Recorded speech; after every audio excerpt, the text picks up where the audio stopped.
Welcome to Think Talk. If you like a channel, like, subscribe, and hit the bell icon and share this video with your troop.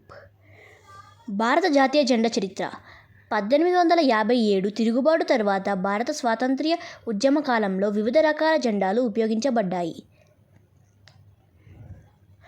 భారత జాతీయ జెండా 1906. మొట్టమొదటి జాతీయ జెండా August 7, 1906న కలకత్తాలోని పర్సీ Bagan స్క్వేర్లో ఎగురవేశారు.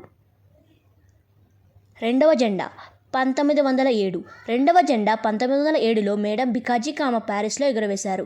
దీనిని తర్వాత బెర్లిన్లోని ఒక సోషలిస్ట్ కాన్ఫరెన్స్లో కూడా ప్రదర్శించారు. ఇది మొదటి జెండాను పోలి ఉంటుంది, కానీ పై వరుసలో ఒకే ఒక తామర పువ్వు మరియు సప్త ఋషులను సూచించే 7 నక్షత్రాలు ఉన్నాయి. మూడవ జెండా 1917. హోమ్ రూల్ ఉద్యమ సమయంలో 1917లో డాక్టర్ అనీ బిసెంట్ మరియు లోకమాన్య తిలక్ ఈ జెండాను ఎగురవేశారు.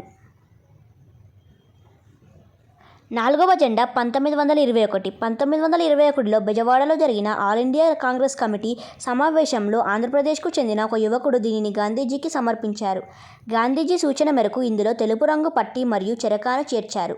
మొదట ఇది హిందూ మరియు ముస్లిం మతాలను సూచించే ఎరుపు మరియు ఆకుపచ్చ రంగులతో రూపొందించబడింది.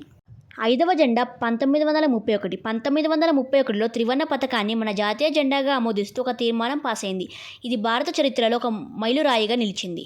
ప్రస్తుత జెండా 1947 నుండి నేటి వరకు. ఈ జెండా జూలై 22, 1947న రూపొందించబడింది. మొదటిసారిగా ఆగస్టు 15, 1947న కౌన్సిల్ హౌస్పై ఎగురవేయబడింది. జెండా రంగుల ప్రాముఖ్యత. ప్రస్తుత భారత జాతీయ జెండా సమానంగా 3 రంగులను కలిగి ఉంటుంది.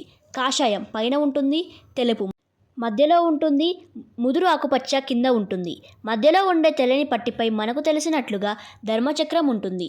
ధర్మచక్రాన్ని మనం అశోక చక్ర అని కూడా అంటాము. ధన్యవాదములు. మీకు వీడియో నచ్చినట్లయితే సబ్స్క్రైబ్ మరియు బెల్ ఐకాన్ని టిక్ చేయండి. Happy scouting.